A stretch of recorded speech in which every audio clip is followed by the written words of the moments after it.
This is for footballers only. This is all about the beautiful game, football. On here, we talk to players before they become professionals. We talk to professionals, we talk to coaches, and we talk to fans of the game. We also cover hot topics and, present our views on football news. For footballers only, is brought to you by the DC 11 Project. You can learn more by going to dcxiproject.com. So first, I'm Mike Ughiovhe. Yeah, I'm James Benet. And we have a special guest in the house today. I'm Alex Ughiovhe. Thanks for having me, guys. It's an honor. I've been watching, so I'm glad that I was able to get on here. Appreciate it. I'm among some ballers. Yeah. So Alex, let's just jump right into it. We already started, but before we even get into all the extra stuff, let's jump into your football story, right? Like how did it begin? Like, at what age, where, etc. Man, that's interesting. I was just telling somebody this story. Grew up in DC. I went to West Elementary, and my second grade teacher, it's gonna be funny for you guys, my second grade teacher was a lady named Miss Tucker. Miss Tucker passed out a permission slip. He's like, hey, does anybody want to play soccer? I just wanted to do something. So I said, yeah, let's do it. So I was at Hamilton, and I met the famous Keith Tucker, Keith Tucker's father. Yeah. And ever since then, I just been playing. I was start over at Hamilton, then I ended up going playing with the Washington Rangers, part of the Washington Lasers group, older group for that. I ended up going over to playing at Bethesda. Everybody know Graham Ramsey, Alex Ughiovhe. And luckily, I ended up going to Howard, playing for the coach who started me with soccer. I mean, just think how that whole turnaround, you know what I mean? My first soccer coach ended up being my college coach.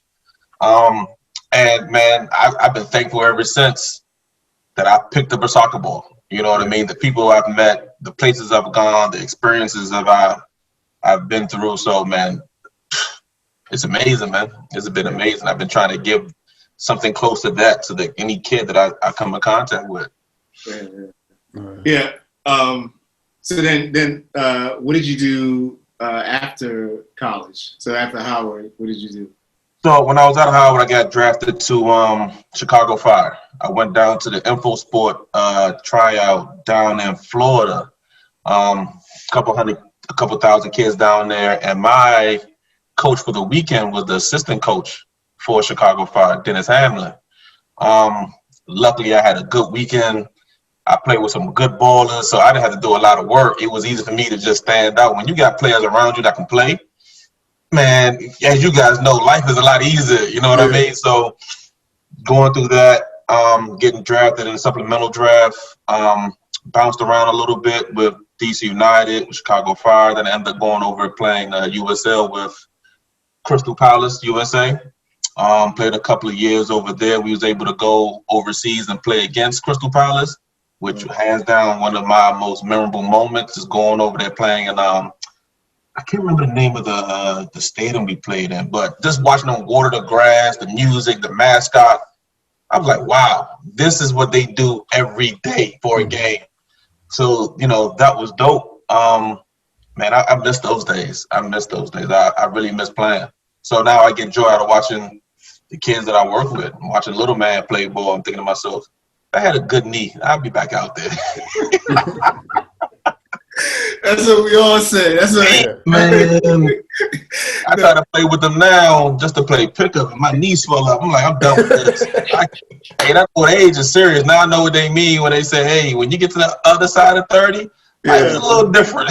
You don't recover as quick as we used to. Yeah. That's funny because remember, like 7 years ago, I told James, like when I met James and Elvis and them, that's what I used to tell him. I was like, yo, now's the time to get busy. You know what I mean?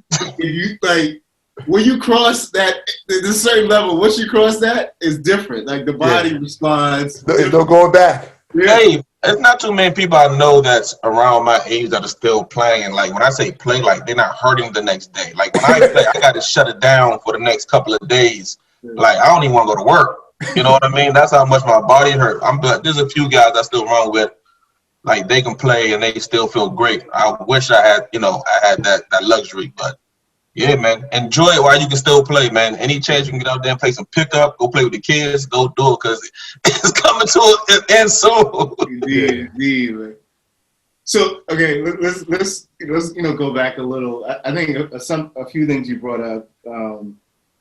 You brought up like when you started playing with Keith Tucker Sr., right? Yeah. And something you kind of slid in there, and you also talked about it with Crystal Palace, was the culture, right? Like there was something about the culture that you noticed. So, talk more about what you noticed or what drew you to the game, essentially, like, with, when you were with Keith Sr., and then as you continued. And yeah, I mean, just really just talk about, what drew you to the game. To be honest, when I got into soccer, I didn't know much about it. I was just like, man, I just want to play a sport. Inner city kid, inner city black kid, you want to be active. You know what I mean? We didn't want to go in the house after school, so we need to find something to do. So that was an outlet for me, and it was just fun. Coach Tucker made it fun. Even though we worked on things, he taught us a lot. You never felt like that because it was just fun. Express yourself, enjoy the ball, enjoy the game, enjoy the people you're playing with. And that was my main motivation to stay with it. And, through the process, you guys know a lot of guys that I grew up with, having that love with the guys and the girls that I grew up playing soccer with, making it fun. Yeah, we worked hard, but it never felt like that. It was just always fun. It was competitive, easily, always competition, but it was just fun. Cracking jokes, playing ball. It's kind of like what we had growing up, or that culture is kind of similar to what they have in other countries where they just play. You know what I mean? You don't have no pennies. You don't have no jerseys. Hey, you use the pole for the basketball court as the goal. You can hit it. It's on. Yeah. Or you play with your shoes off, or you go find a book bag, put it down. Like that lost art.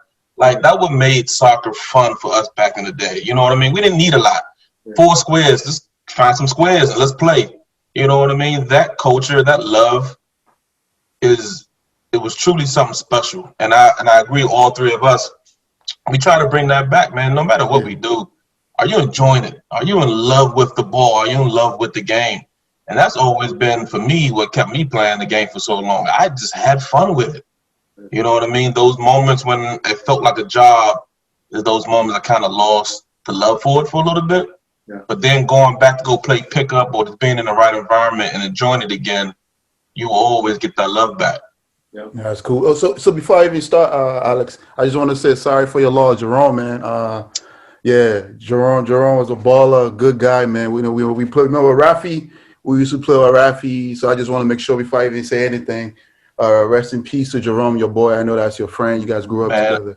I appreciate it. Rest in peace, Jerome. You guys know, once again, you guys know a lot of guys we hang out with, and me and my boy Larry, we were just talking about anytime we play pickup. Yeah. Jerome want a man mark the ball out there. Like you can't even come play pickup around Jerome and just enjoy yourself, because Jerome want to make it a competition. Yeah. That's Jerome from day one. Everything is competitive. If you come near Jerome, bring your A game. And at the time I didn't appreciate it. I'm like, yo, leave me alone. I just want to have fun. You know what I mean? Yeah. But he made everybody better, because everything was a competition. And it was a healthy competition. Mm-hmm. You know what I mean? And once again, rest in peace, Jerome, and I'll always love him for that. You know what I mean? We got stories for days. I was just on YouTube the other day watching one of our games from back in the day and watching Jerome just do what Jerome do on the field, man. Man, so many great memories, man. I love that guy. Yeah. Appreciate that, James. Yeah, no worries, man. Yeah, man, definitely R.I.P. Yeah. So, you talked about playing, especially as a kid, and the love for the game. Who were your idols, your football idols as a kid? So I might get a lot of slack for this, right? I didn't watch a lot of soccer growing up. I mean, we didn't have the channels to watch soccer. Honestly, like Coach Cav, everybody knows Cav is. He'll mention ballers. I'm like, who are you talking about? I don't know what you're talking about. I don't have Champions League and that. Here's a story. I didn't watch my first Champions League game until I got to college. My roommates, Jelani and Marco, they took me down to the iLab, because that was the only TV at Howard that get like ESPN2 or something like that. and I think it was Arsenal playing Real Madrid, and I'm saying Roberto Carlos hit a 40-yard ball on the money. Like, wait a minute, what's all this? All I was used to was DC United. I'm not saying DC United didn't have no ballers, but as we know, there's levels to this, right? You know what I mean? So once there's levels to the Marco Echeverri, Eddie Pope. Well, Eddie Pope was one of my biggest role models growing up. You know, playing center back, black guy, athletic. I got a lot of comparisons to him growing up. But what really changed the game for me, I'm gonna ask you guys, who do you think changed the game for me? He changed completely the way I thought about the game, the way I played the game, the way I approached the game. Who do you think it was? Was that person in your possession? Was that? Well, what position do I play? Center back? No, it wasn't a center back. It was a midfielder. Oh, David. Oh, Patrick Vieira, I'm guessing. Well, I call him a midfielder, but some people might say he's a striker. So he was able to roam. He wore the number 10 shirt, playing with a smile on his face. Ronaldinho. I mean, the thing is, he's everybody. Like, okay, so go on. Say what you're gonna say, then I'll chime in. So here's the thing. So when I finally found out who Ronaldinho was, I'm playing center back, and I'm like, yo, this guy smiling on his face, enjoying himself.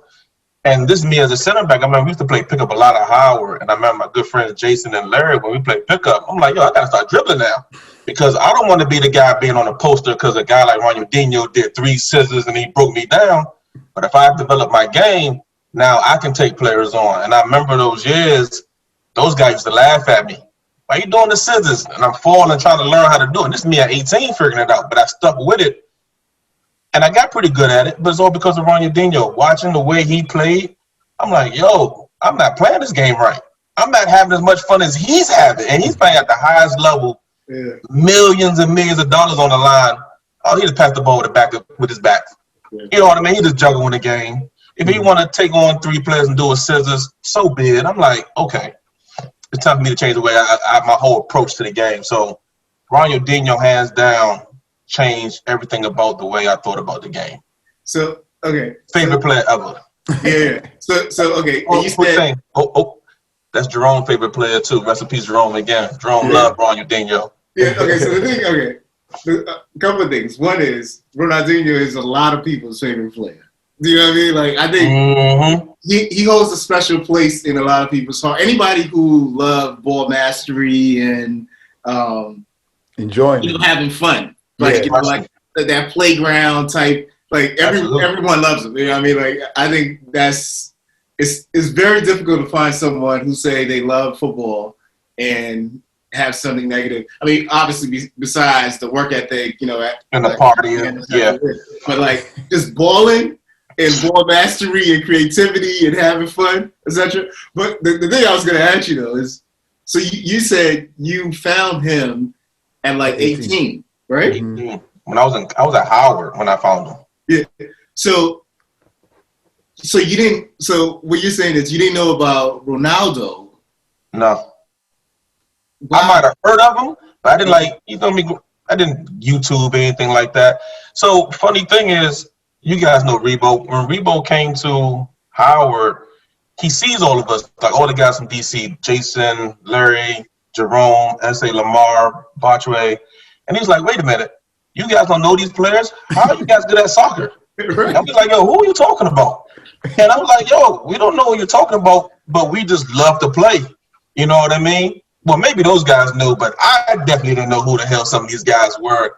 And Rebo was just in awe, like, yo, you don't know who this player is and this player is? Rebo got a catalog of players from where he grew up at. Soccer is everything they talk about. I was like, nah. So if it wasn't Eddie Pope, Marco Echeverri, maybe Freddie Adu. Yeah. I didn't know about too many like those ballers, like the world class ballers until I got to Howard, unfortunately. Wow. I mean that's very interesting. I actually have a story about that I always had an issue with, and it's one of the reasons why you notice I'm constantly trying to bring the history of the game with like the real ballers to the kids, right? Because actually, similar to you, in college, the Champions League is going on, and we get back from practice, and the game is on, right? And like there's a Brazilian guy and myself that are watching the game, and these like the rest of the team, we get in first because we actually ran in to try to catch the game, right? The rest of the team comes in, and these guys, they don't even know what Champions League is, and this is back in the day when SportsCenter was hot. They flipped the channel to like watch the hockey, like the Rangers versus the pride, like something crazy. No respect. Yeah, and the thing and we get into this huge argument. Like it's just this Brazilian guy, myself, and the rest of these guys, and they literally could not understand what we were talking about. Just how like Rebo was talking to you, like they're like, what we don't. It's just what they and I just kept saying like, how can you be like a footballer and these are guys like one level from, they could either go to Europe or go to the MLS, etc.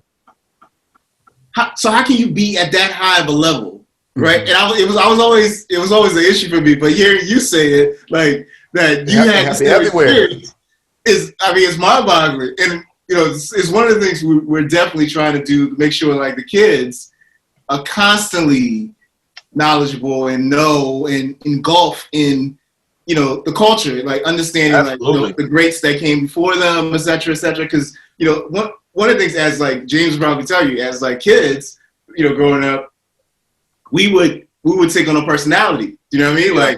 Like you're Maradona.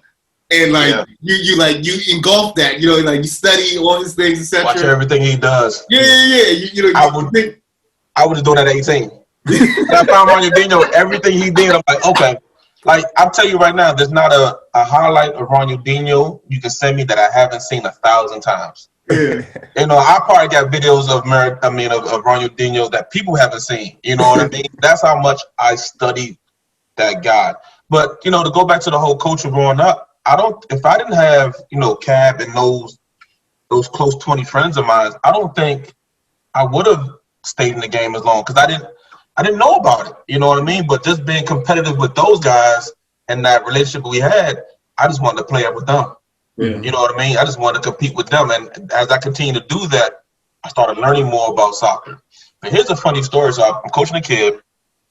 He came to my house because he needed to ride to the game.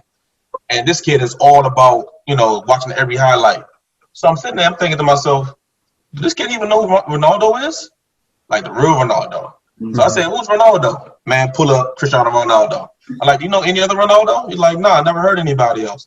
Like, wait, you never heard of Brazilian Ronaldo? He's like, no. I put the clip on the TV. His mouth dropped.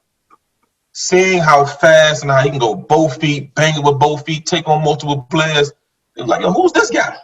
He's like, this is a problem. This is a scary guy. You know what I mean? Like, this is that guy. You know what I mean? When you talk about one of the greatest ever to do it with ease, you need to do your homework on this guy. And the kid went home, coach, look at this clip. Look at this clip. I've seen all these clips. But keep sending them to me. I just want you to learn the history of the game and just see the players that came before us. Yeah. And all that does is, like it did for you guys, you want to emulate those players. Yep. You know what I mean? Instead of keeping it simple and just pass and move, you want to express yourself. Yeah. You know what I mean? I want to do this. I want to do that. So that's pretty dope. Yeah. So Alex, right? Like you were saying, like a kid that was growing up, like from the inner city with no football background, right? And because I know now soccer is growing, the culture is growing a little bit.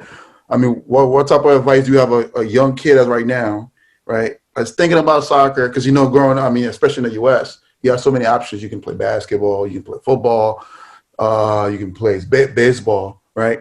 So especially in your shoe, you didn't know about the game, but you still had the opportunity to go to a D1 college. You end up playing professional. Like, what type of advice would you give a young kid like that have no understanding of the game or no mentor to push them to go? That's tough, man. With so many distractions nowadays, it's kind of hard to keep a kid in any sport. I always tell kids, even for my son, try any sport. Find out which sport you like. You know what I mean? If it's soccer, stick with it. Don't say, oh, I don't want to play soccer. It's not the cool sport to play. it wasn't a cool sport to play when I was growing up, especially in the city. None of my friends played. Well, not very many of my friends play soccer. Yeah. But now it's so popular now, everybody wants to try it. And one thing I've learned from soccer made me better than every other sport. So when I played football, my footwork was already good. So it was easy for me to get in and out of breaks, playing receiver, playing basketball. If you got, I don't want to say it don't want to sound like it's that easy, but if you got foot coordination, eye handball coordination even easier. You know what I mean? Soccer is one of the hardest sports to pick up. So because I was able to pick up soccer at a young age, it made things so much easier. I would tell any kid, not just pertain to soccer, but play every sport. You never know what sport you're going to gravitate to. I think soccer is just something different, as you guys also experience. It's something about when you play soccer the right way, it's different. It just feels different. I can't even explain that feeling. Like, for me, if I'm playing, once the ball hits my chest, it's it. It's like love. You know what I mean? That one touch pass or that turn or dropping your shoulder. When you're a baller and you're playing, I can't even explain that feeling. I don't get that with any other sport. It's just something about soccer. When the ball touches your thigh, it drops right in front of you. Like those little nuances of the game, I fall in love with the game every time I do that. You know what I mean? It's just something special about the game. Yeah, it is a beautiful game, right? I'm seeing Mike smiling as I'm talking about it. Mike just smiling and shaking his head. But you guys understand what I'm talking about. Yeah, That's why I play you a ball and you take it down. It's like, okay, let's play some ball, baby. You know what I mean? Let's get at it. There's something about it. Nah, it is. So I have another question too, Alex. So like, especially going like to Howard, right? Because I know Howard have a good like football history, like soccer history wise, right? So what was your experience there, like on the college level playing at Howard? It was different. If I can be completely honest, going to Howard kind of hurt a little bit. And when I say it hurt, we lost a lot. And I wasn't used to that. You know what I mean? Even though the soccer was fun, the environment was fun, we lost a lot, but it made me stronger as a player. You know what I mean? And I was around some amazing players at Howard. One of the funny stories I have, when I was at Chicago Fire, we had an argument in the lunchroom. And all these people from Indiana, Cal, UCLA, they was talking about how they're the best team in the country. And I was thinking to myself, if I could pick the team from Howard from the last 3 years I played, we would have ran through this country easily. We were that good player for player. For other reasons, then it broke down. So we get into a conversation, and the assistant coach comes up and like, no, I think he went Dennis Hammond. He was like, no, Alex is right. If Howard could have picked the players they won for the last 3 years, they would have won a national championship every year in a row. They were that talented.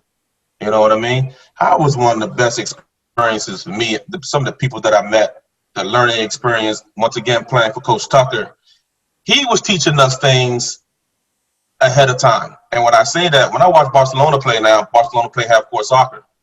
We was doing that back then. Didn't really understand what we were doing it, why we was doing it. Yeah. But Coach Tucker was making us do that back then. And at the time, we're like, yo, why is everybody on one half of the field when we move the ball around? You know what I mean? He didn't really explain it to us why exactly we was doing it.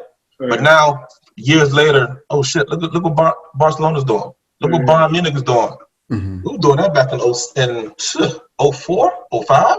You know what I mean? So going to Howard is an amazing experience. The one thing I wish I did do differently at Howard, I wish I knew the history a little bit more before I went to Howard. Like the things the players before me went through. I think any player that goes to Howard and they know that story, they understand when we step on that field, it's a little bit more personal. You know what I mean? We're playing for just more than just this game. We're playing for years and years and years of players who didn't get the respect. You know what I mean? And that's one thing I wish Howard promoted more, and I wish I knew more about. Okay. Yeah, I mean, this is kind of why we're even having this interview and kind of, I think it's important to control the messaging and absolutely the narrative of our history. Howard has I mean, I've done some research and the Howard football history, of course, with Keith Tucker Sr., etc., and all those guys from the 70s, it's something that should be highlighted. Like every baller, right? Like all the ballers in the DMV, for instance, should be trying to go to Howard. Easy. Like it shouldn't even be a question. Like it should just be like, yo, like it should be the Fab Five. You know what it is? What is shocking, and it's hard to say this, but a lot of people don't even know Howard had a soccer team. That's crazy. I grew out of They it. don't even look at Howard because Howard got a soccer team? Yeah. But then when you go there and you see the ballers that are there that's gone through it, oh yeah, they got a soccer team. And once again, shout out to Jerome and rest in peace. Jerome was doing a documentary on it. And he was one of the first people, him and Coach Cab, to bring light to the documentary about what really happened at Howard. Yeah. You know what I mean? So that, man, Howard, history is crazy. It's crazy. Yeah. And everybody should be wanting to go to Howard if it's the right fit for you. Yeah.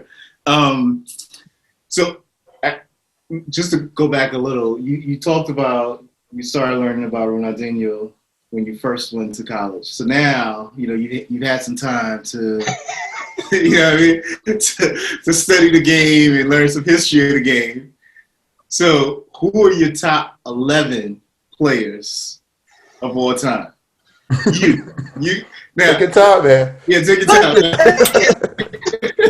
Now, let me say this before you even start. No matter what you say, people are gonna get at you. Once this comes out, people are gonna get at you. So I just want you to know, if you watch James' episode, he left out everybody pretty much. Goodness. You know what? As soon as you ask me that question, right, I'm thinking in my head, if I say certain players, I know Keith gonna say something to me, Rebo gonna say something to me, Conan gonna say something to me. I'm like, yo, it's a lose-lose situation. But Jesus, and I'm gonna help you. I'm gonna do my fingers so you can see. What number you on? Yeah, what number you on? Goodness. Jeez. And also, I should say this: you don't have to do like some people have done positions, but you don't have to do it. You can just do your top 11. They could be all strikers. They could be all goalies. Oh, okay. They could be all forward. I mean, whatever midfield. It doesn't matter. Damn. Okay, I just run off some of my favorite players. So it don't have to be my position, just my favorite players. Yep. Yeah. Oh, okay. Jesus. 11.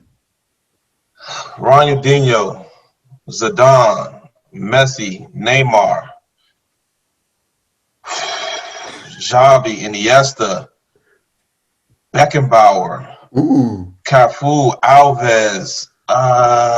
Yeah, 2 more. Already? Oh my goodness. Thiago is one of my favorite players. Okay. I got one more. One more. Did I say Pele, Maradona? Did I throw this guy in? Oh goodness. Pele/Maradona's in there as well. Okay. All right. Oh, that's tough. It's a tough list, man. We'll go with that. That's cool. I mean, the thing is, it's like it doesn't, especially like that's the thing. That's why it's so important for me for kids to start knowing the history of the game, because once you start learning, you realize like you didn't even say Ronaldo. You didn't say the Brazilian Ronaldo. And we just talked about him, right? I know.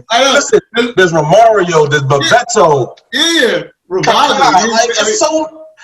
Yeah. All the Brazilians. That's what I said last. I said all the Brazilians. There's. But once you start learning the history of the game, you gain a better appreciation of even the current talent that you're watching. You know what I mean? That's true. Because I think sometimes you can get enamored with what you see currently. But once you start having that that history and understanding, you realize like, oh yeah, this guy's good, but like he's so far off what Davies did or what He's got Donga. Yeah, like you know what I mean. Like you just like Cafu, you just go down the list. But No, I mean that's a good list. But actually, okay. So since you said, hold on, do me a favor. When you post this on social media, turn the comments off. Because I don't need the harassment, because I know what's coming. Just go ahead and turn the comments off. All they can do is like and reshare and keep it moving. That's part of it. Like everybody gets their. I mean, like you're not gonna please everyone. You know what I mean? Like there's no way everybody gets happy. I'll be ready. What was I gonna say? Oh, okay. So since you said your top 11. What are your top 3 favorite cliques of all time? Nike Internationals, Total 90s. And after that, it's a toss-up. Predators, Copa Mundials. But for me, it's the Total 90s. What color are the Total 90s? The Total 90s one with the no laces. I know. What color? Oh, what color? My favorite one was the silver and red. Oh, so there was some silver and red ones, but there's also some silver and blue ones that went with the highway uniform that was dope. The silver and red. That's what Henry and Ronaldinho was pushing. Henry was pushing the silver and red. Ronaldinho had the silver and maroon. It was like a little reddish or whatever. Yeah, those were tough. Matter of fact, there's a picture of me and my sister on a Howard card, and I got the Total 90s on. I'm gonna find it. I'm gonna send it to you guys. Those and the Nike Internationals with the little studs at the bottom, but they were cleats. If I can find those now, I will buy them, even though I don't play anymore. I would just buy them just to throw on the mantle somewhere. You know what I mean? Like, yo, if you ain't got these, don't talk to me. Yeah, no, that's dope. All right. Where you are currently in your football life, what do you find to be the most challenging thing right now? Educating people. There's a lot of people out here lying to parents and kids about how the game is really supposed to be played. You know what I mean? It's all about win, win, win. And don't get me wrong, winning is important at a certain age. But if you don't have the tools, it doesn't matter if you win. Mm-hmm. Listen, you can be on a team that win because of the system, but when it's time to go to a tryout, to go to that top college or go to a pro team, if you can't play, you're going to get exposed.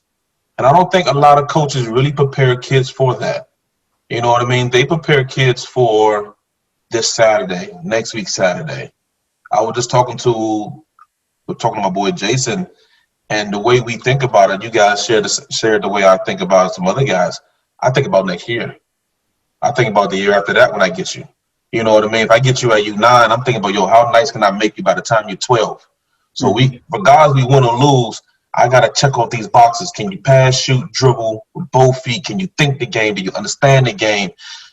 If you just kick the ball with your toe at U11 and U12, you're not going to stay in the game long, because once the game becomes demanding, is it fun for you when you really can't play? Yeah. Or when the coach sits you on the bench because you don't have the tools to play?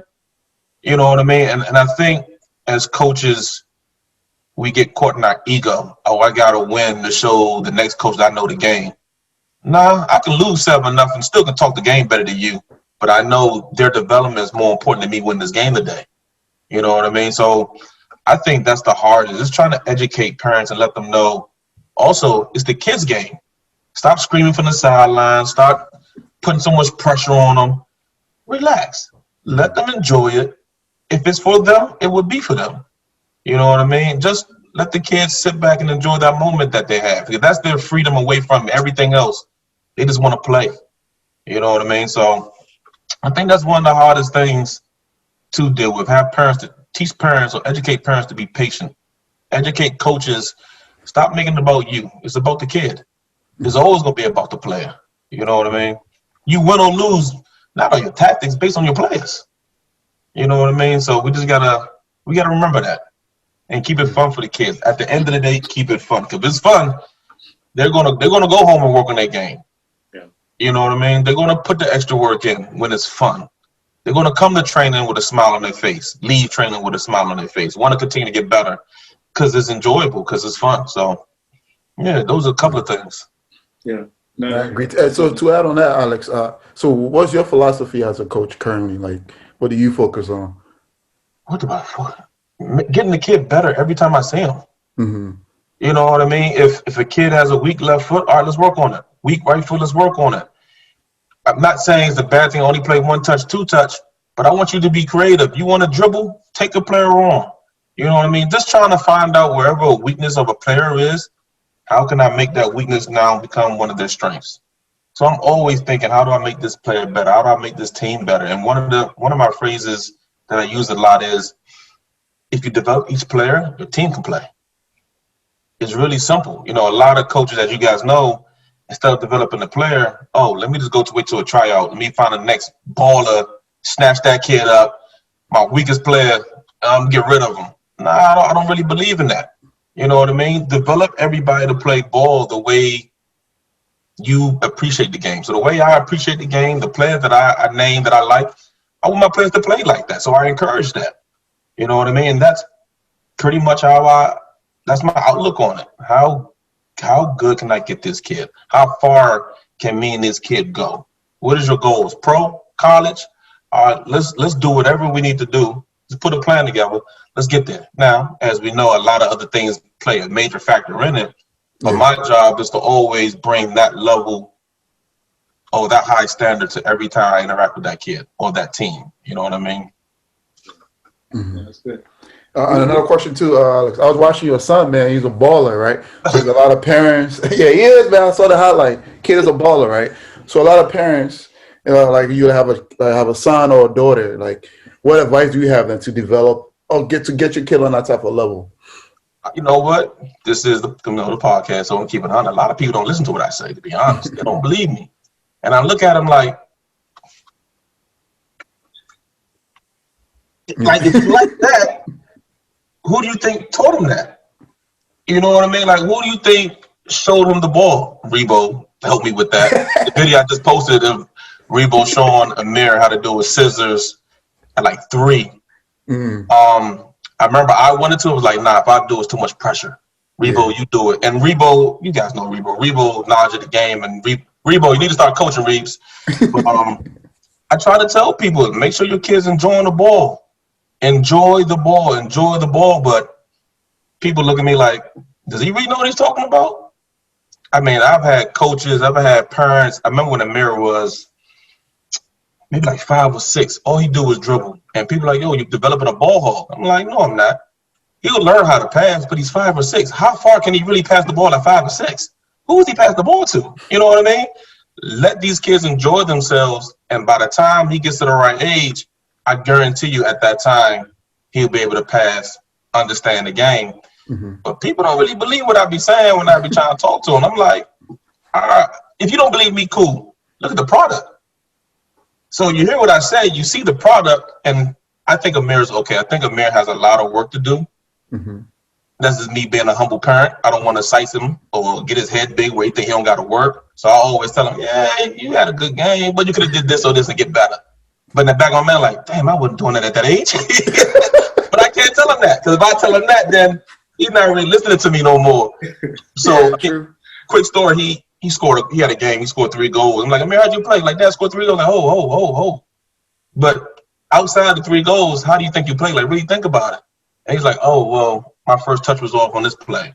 Or I should have passed the ball on this play. So trying to get him thinking a little bit more. But in my head, I'm like, yeah, you did score 3 bangers. But I got to keep you humble. You know what I mean? But back to talking to parents and talking to coaches, the kids that I coach or that I interact with, when they hear what I say and then they see Amir, it connects. It makes sense to them. But a lot of people, if you don't see Amir play and hear what I'm saying, somewhere, somehow, there's a disconnect. Like when I say ball retention, ball work, they're thinking, okay, at U12, I want Amir to dribble everybody. No, I want him to have the ability to dribble everybody, but I also want him to play the team game. Soccer's like chess. I want Amir or any kid I'm working with to have all the tools necessary to succeed in any situation. But for some reason, they don't hear that part. All they hear is, oh, yeah, you're developing a ball hog. I didn't say anything about that. But okay, if that's what you heard, cool. We'll see you guys down the road. And if you think all he does is just dribbling, that I failed as a coach, as a father. But if he's doing everything in the game that is required, as you guys know, then I might have a small idea of what I'm talking about. I think I know a little something. And it's not just everything I know. Mike, you've had interactions with my son, Jason, Cab, Carlos, Larry, Revo. Like, there's a long list. Listen, my roommate is Bodie King. He played on the Canadian national team. He played against Messi. He has a big influence on what goes on with Amir. So there's a lot of people talking to him, feeding them things, showing them things. So it's not just me. It takes a village, to be honest. It takes different environments, different cultures. One of the things I think has been beneficial to Amir is I take him anywhere and drop him off, let him play. I took him to an all Spanish practice, dropped him off, and walked away. He like, Daddy, what am I supposed to do? Figure it out. Figure it out. Go play with older kids. Figure it out. You know what I mean? You will figure it out eventually. You know what I mean? So just putting him in those different environments where he's uncomfortable, he's learned to become comfortable now. So I can take him to a random practice, and he don't need to know anybody. I have to go play ball. I'll meet friends as I'm playing ball.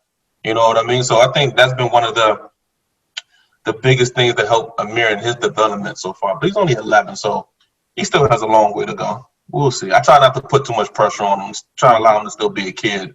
So it's a trial and error type of situation. That's cool. But Mike, here's a question, Mike. Your son is a baller. Yeah. You know what I mean? So what do you do? Yeah, Alex answered the question. I know me and you have had many conversations. So the same conversations that I'm having with these parents and with these coaches, yeah, I know you're having them too. And I know sometimes you probably walk away like, didn't hear a damn thing I just said. Yo, Mike talk about it all the time.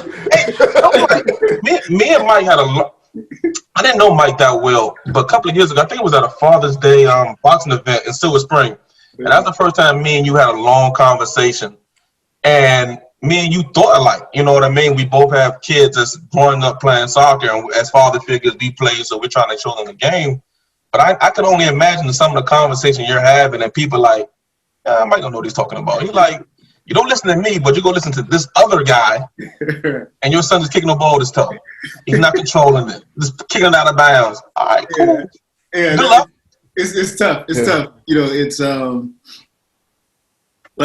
similar to a few things you said about, those are, I think, the reason we even do that as parents or as footballers with, kids that are very passionate about the game or interested in the game is, I think the idea of dropping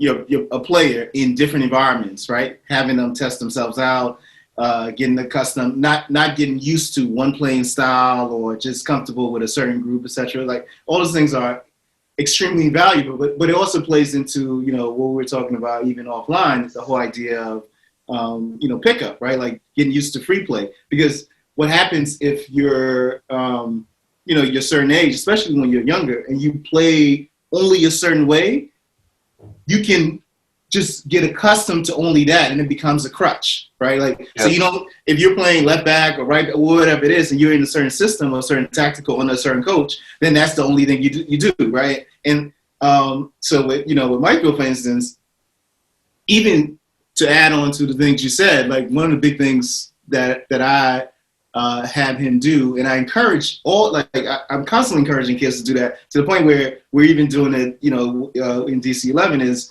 like to play on different surfaces, right? So like play on grass, play on turf, play on concrete, play on hardwood, etc. Like the futsal, etc. All of those things add different dimensions to your game.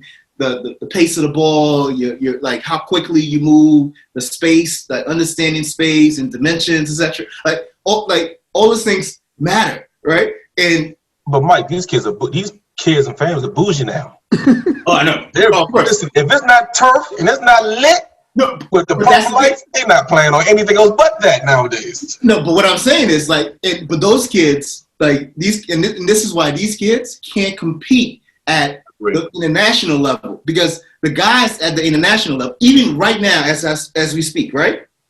if you look at like even 4 years ago, whatever, before like Mbappe, and even Mbappe like brothers, his younger brother now, like those guys are playing on like they were playing on concrete on Mondays, Tuesday, like and playing on different. Now the of course the environment, like when we were playing, there's potholes, like you have to like like make sure you're not running into that hole to break your head. Tacoma grass, man. Tacoma, they play the ball on the ground. I hit you in your kneecap. You better be able to deal with it. Yeah, no excuses.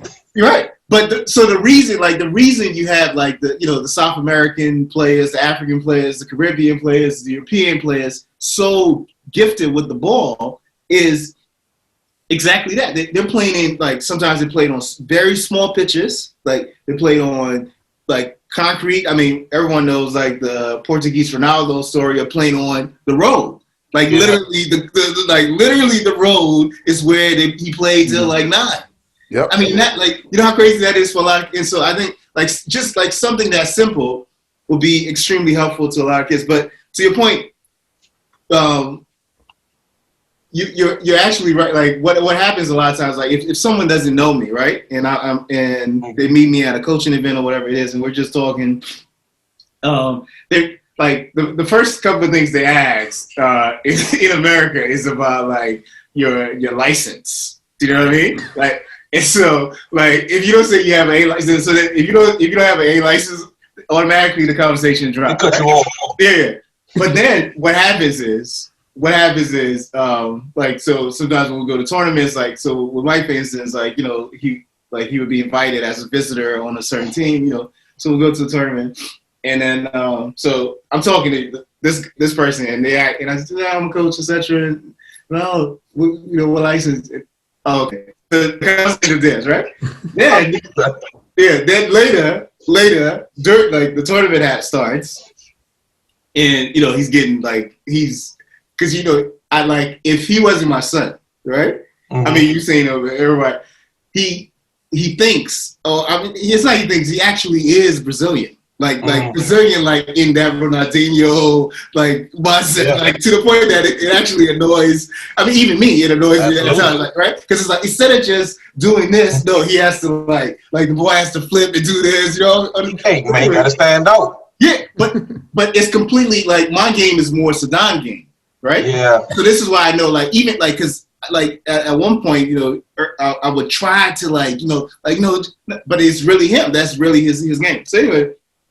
When he's getting busy, then like at halftime, he comes to me and I'm getting like we were talking about whatever it is. Then that same parent or coach will come to me, right? The person that and they say, oh, like who's that player? He's on the team. I'm like, yeah, he's on that team, etc. It's like, and it was asked his age and stuff, and like who does he train with? Like, how does he, like, why is he, like, the big thing has always been, why is he here and not in Europe or, all these different programs, right? Yeah. And it even happened with, like, European coaches. And then I would say, well, he's not ready. And, like, because they, at this point, they still don't know he's my son. Right? I haven't said it, you know what I mean? Like, I'm still like, he's like, and they'll be like, what do you mean? Like, just, like, no, man, I mean, like, tell his parents to like get him go like he did. I'm like I am his parent.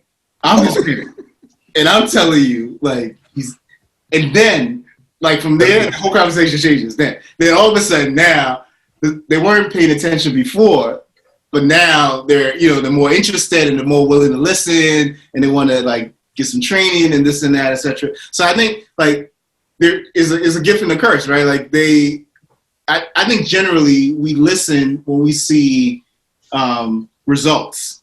Yeah. I mean, like folks listen. I always say this, like, that's one of the reasons I keep saying, like, one of my goals, I say to everybody, it's like to have a crop similar to the Fab Five, to have a crop of guys and girls from this area that go out and are international superstars. Not they're playing on like, some one pro team here, there, etc. But the way we talk about Mbappe, the way we talk about Neymar, etc., like everyone knows their name, like because they're dominating the entire league, etc. That's my goal. And once that happens, then all of a sudden the world will then take notice and say, oh, these folks here in this DMV area actually know what they're doing. Yeah, they know what they're doing. Like, and let's learn. You know what I mean? And then you get different inputs, etc. So it's funny you say that. When I take Amir, I'm not gonna say the name of the club. I took Amir to a club, and I don't go there even telling people that I coach. I don't say anything. I just go, and similar to you, I hear them make comments, and I just hear them talk, and then they come talk to me. I'm like, oh yeah, that's my son. And I still don't even tell them I play soccer or I coach soccer. And when I hear the things they try to tell me, in my head, I'm like, yo, so these parents really get fooled by some of the stuff these coaches are saying. yes, Like the stuff they're spewing at me, I'm like, and granted, because I know better, right. I don't believe it, but I'm just sitting there taking it. It's like, damn, if a coach or a parent didn't know no better, they would take what they say. Yes. I need to take my child where? Yes. Okay, let's go. I need to take my child where? Yes. Let's go. And I'm at this club, massive club, and I see a kid kick the ball out of bounds. No pressure on him. Kick the ball out of bounds. And the dad tells me this is some of the best soccer education his son has ever received. And I'm looking at him like, how much does it cost to play here? $3,100. I said, $3,100. Your son kicked the ball out of bounds, but you're telling me this is the best education your child has received? Yeah. Cool. Hey, if it works for you, works for me. Like, man, yeah, you should really bring your son over. Like, yeah, you know what? I'll think about it. But you mentioned something when you was talking about your interaction with your son, and personality plays a big play in it, right? And having a conversation with Jason, when you're developing a player, you can have whatever idea you want for that player, but their personality is going to dictate who they are. Yep. So, like you and your son, when it comes to me and Amir, I'm more of I think I'm Ronaldinho in my head, but I'm not. Yeah. You know what I mean? But Amir really is in the way he wants to show out every time he gets the ball. Yeah. That's not my personality. Yeah. That's him. He wants all that attention, all that craze. So how can I tell him keep it simple when that's not who he is? Yeah. He's going to do something before he keeps it simple. One time he played a one-touch pass. I was shocked. I was like, what? My son? But he's learning, but his personality is, I want to be like a Neymar type person. I want to be an Mbappe type person. That's never been my personality. So me talking to him or just seeing him, it's interesting. Yeah. You know what I mean? Like, can't really tell you nothing because, man, you don't even see the game the same way. You know what I mean? It's like when people get mad at Neymar when he was doing rainbows and stuff in the game. If you're not him or have that type of personality, you don't understand why Neymar does that. Yeah. You know what I mean? Yeah. And it honestly took me a while to understand my son. Like, oh, your personality is to do the most complicated thing on the field and make it work. Yeah. Oh, okay, cool. Let me shut up. Yeah. let you do you, and we'll laugh and talk about it later on. You know what I mean? So I mean, you're experiencing that. Yeah. So man, it's his personality, it's their personality. But that's these kids nowadays. They're way more. I don't know. Do you think these kids are now way more flamboyant, way more outgoing than we were, or just because now we have social media, we can see so many kids, it looks that way? Yeah, I think there's the social media component now. So with me, I grew up back home, and I travel a lot, right? And so, that's always been a part of the game. Like, there's always like the kid in Painesville or like in Lagos or whatever. Like, on every field, there's like 2 or 3 kids that are just amazing magicians. You know what I mean? Like, so sorry to cut you off. I went to Nigeria for the first time, 2019. My dad passed away, so it was the first time I actually went to Nigeria. Mm-hmm. And when I get there, the skill level of some of these kids was ridiculous. And no one is so you see how here in the States we're teaching kids how to do a rainbow, we're teaching them how to do a scissors. These kids wake up and do it in their sleep. Yeah. I wanted to play with them so bad, just seeing the flair, the creativity. I'm like, wait, different. This is the culture here. No, you guys wake up and do this. This is what it is. Like, so a big thing. I mean, you didn't experience it, but for a lot of folks, even in America, when say the '98 World Cup and Nike had those Nike commercials, etc., Davies and Ronaldo and Henry. Oh yeah, absolutely, Brazilians. Yeah. Everyone European tournaments. Yeah, like so, like even in America, like folks would go and then you watch the clip, you go in the backyard or pickup, and you're practicing because like when you're gonna get somebody. You know what I mean? Like your goal is to hit them with that move. So the thing is, so it's like self-taught. You know what I mean? Like, and this is what it is back home, and in Europe and etc.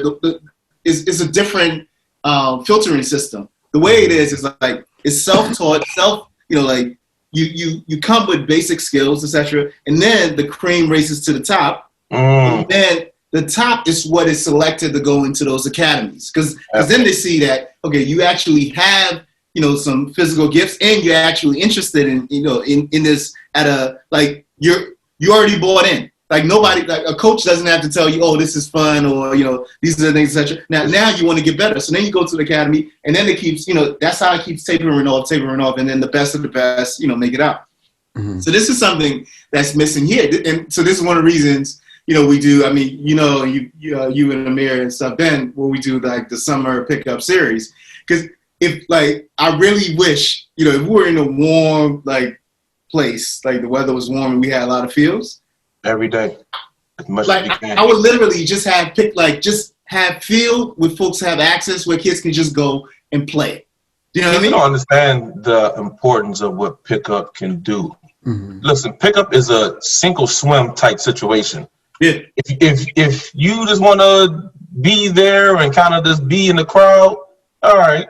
But if you want to be that guy on that field, you go to pickup. You know how hard it is to impress people at pickup? Mm-hmm. Look, I go to pick up now, and I'm running around for 10 minutes trying to get a touch. They're looking at me like, nah, you can't play. I'm like, yo, I know I'm a little heavy, I'm a little older, but let me get a touch. But you have to prove yourself. Yep. You know what I mean? Once you get the ball and you do something, now I'm with, come get a touch, big man. Come here, baller. You know what I mean? Yeah. But we don't use pickup like that here, unfortunately. I'm a huge proponent of pickup. I'm like huge. I love pickup. Yeah, pickup changed my life. Yeah, because of Ronaldinho, I was able to. When Ronaldinho came out, we was older, so we was able to play pickup at Howard anytime we wanted, or even we used to go up to AU because during the summer they'll have some pickups over there. But pickup is where you can try anything. Yeah, you really can't do it in games because your coaches put handcuffs on you. But in pickup, the only person you got to worry about disappointing is yourself and your teammates, but that's your friends. Yeah. You know what I mean? That's where you can do a skill, and if you fall, who cares? Yeah. Mm-hmm. You can do a flick. If it comes off and everybody go crazy, I got to do that again. And then the confidence. Oh, yeah. And as a kid, like that's the part that like, you can build that in the lab or whatever it is. And that's why that environment. That environment is so crucial. Environment. You got the right, healthy, fun, creative, expressive environment. Yeah. You're going to develop ballers out of that. You're going to. So I went to a course. I'm not gonna say the course. I don't want to put nobody on the spot. And they were saying, if we want to develop players here in the States, make them play 2v2. And I'm like, okay, I understand where you're coming from with that, but this is in Brazil. Everybody that walks out onto a pitch in Brazil can do a step over scissors, a Ronaldo chop. Like, those things are ingrained in them. You go play pickup here, ain't nobody doing that. Everybody's passing and moving. So where do you learn those little nuances of the game? Where do you learn to be different? You can't learn that here. Not when it comes to soccer. Now, basketball, I don't think it's like it used to be when I was growing up. You go any part to go play basketball, everybody got handles. Everybody can dribble. Everybody can shoot. Everybody, like when you go to play pickup, it's to play pickup, but you're playing against ballers, so you're learning stuff. Yeah. We don't have that here in the States when it comes to soccer like they do in England or in Africa or in Brazil. Doing the scissors over there is like us walking here. Yeah. Everybody can do it. A rainbow. They wake up out of their sleep and do a rainbow. Come on now. To us, we see a kid do a rainbow in the States. Over there, and that's it. That's all you can. Can you bring something else out of it? You know what I mean? Because that's part of their culture. They wake up ballers. You know what I mean? And to what you saying, Mike, it's part of their culture. Yeah. You know what I mean? They wake up, they see a commercial, they don't got nothing else to do. I'm gonna go outside, we're gonna play till it's dark, and I'm gonna get at my man. Yeah. I'm gonna make him fall, I'm gonna do a skill. Here, Yeah. So Get like the for me ball to add on that, there. Alex. Oh, Say no, it not again. to cut you off.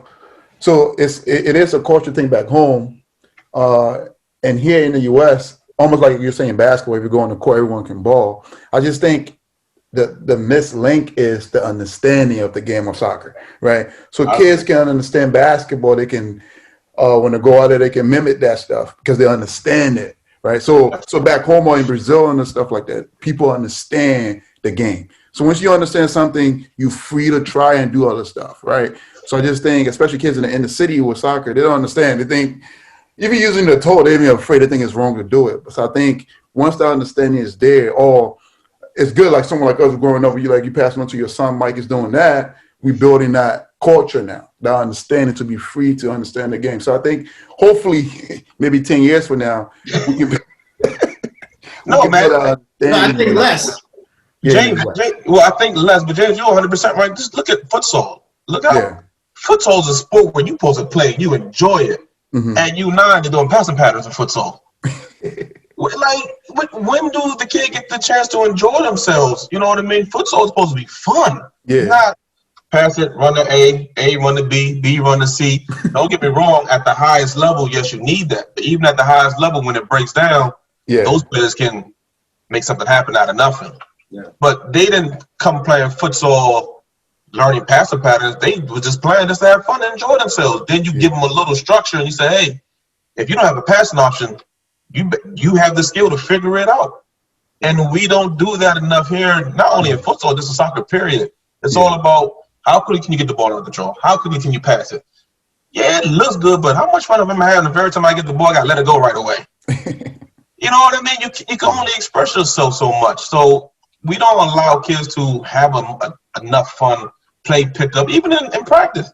They need to play for like 20 minutes. Even after you did drills and shoot, last 20 minutes, no restriction, go play.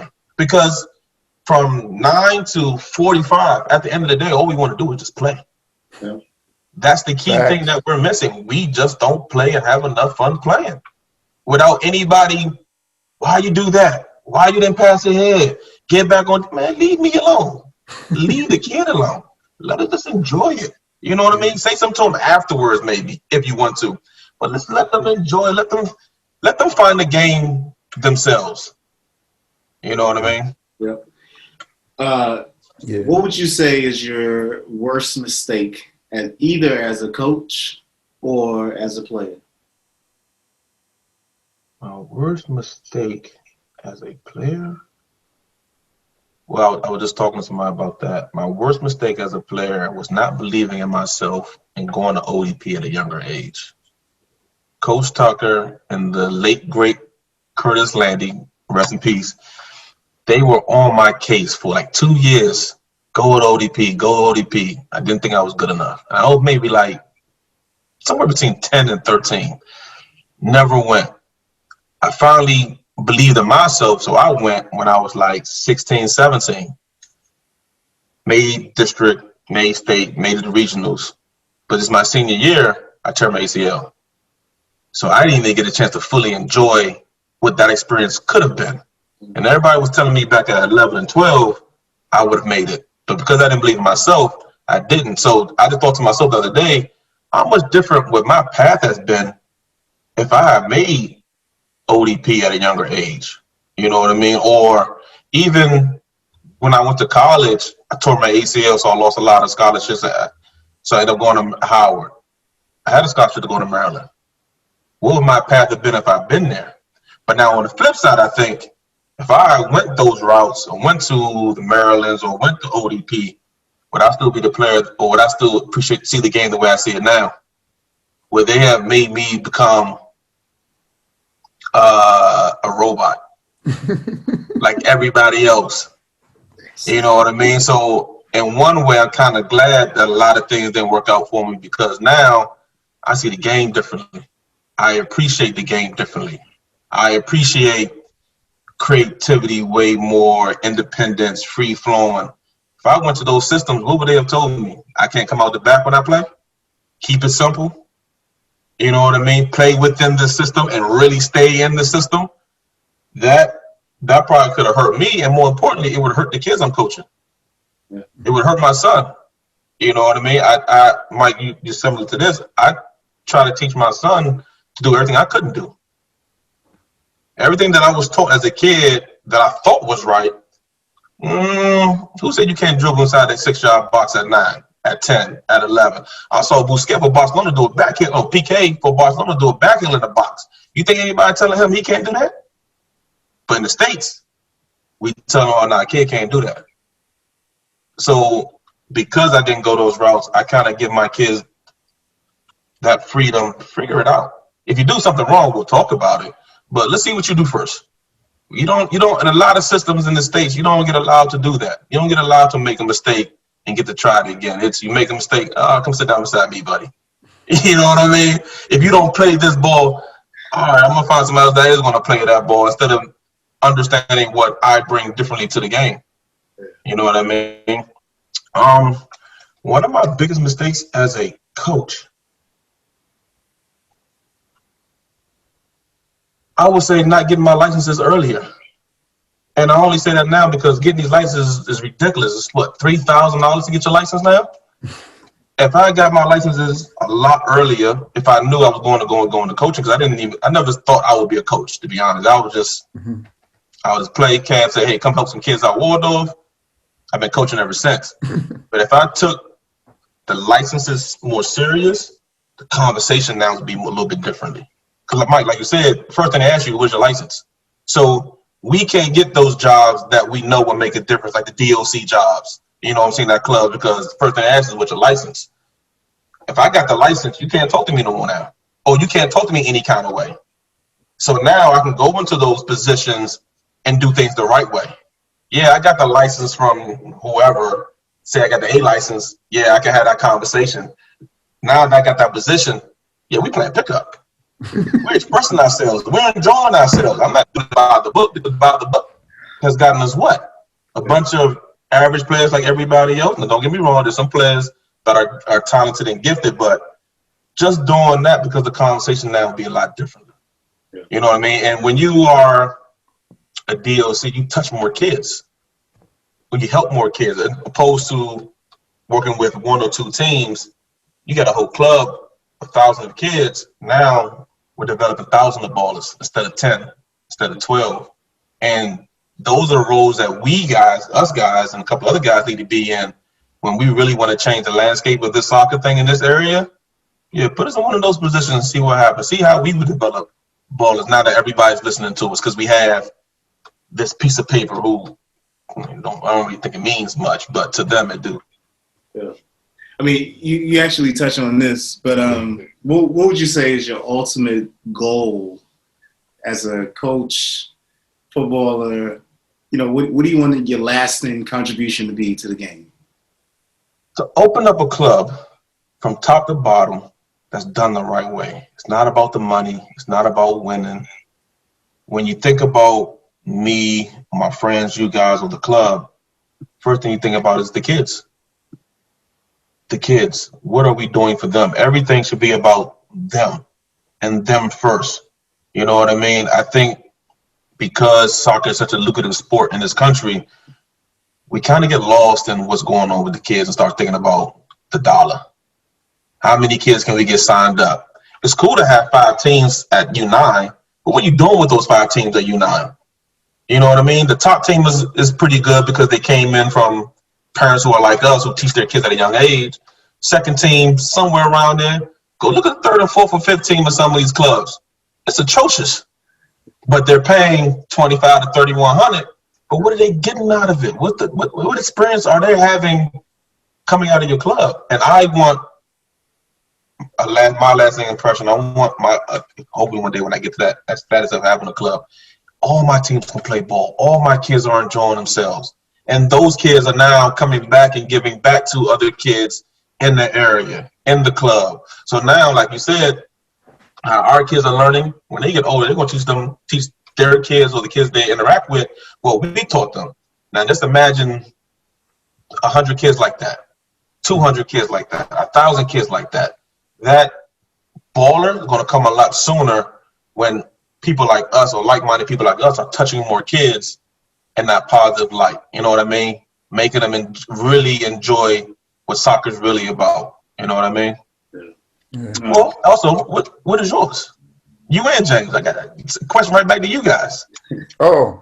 James, Yeah, I'll go. I told Mike, for me, I mean, that was what I said, by the way, Alex. For me, one of my biggest contributions I would love to leave is to develop young players and also make sure they understand the game, especially in the U.S. and in this area, just understanding the game. But my biggest goal is to take it back home, right? Because I'm from Liberia, Okay. and help my country get to a World Cup or on a level of respect in football. Like no one know about our country as a football country since George Weah. So my approach Thank you, Mr. George Weah.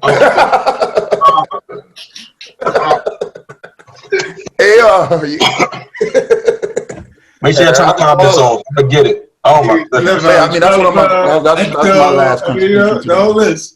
Yeah, James, are you done? Yeah, I'm down there. Yes. Yeah.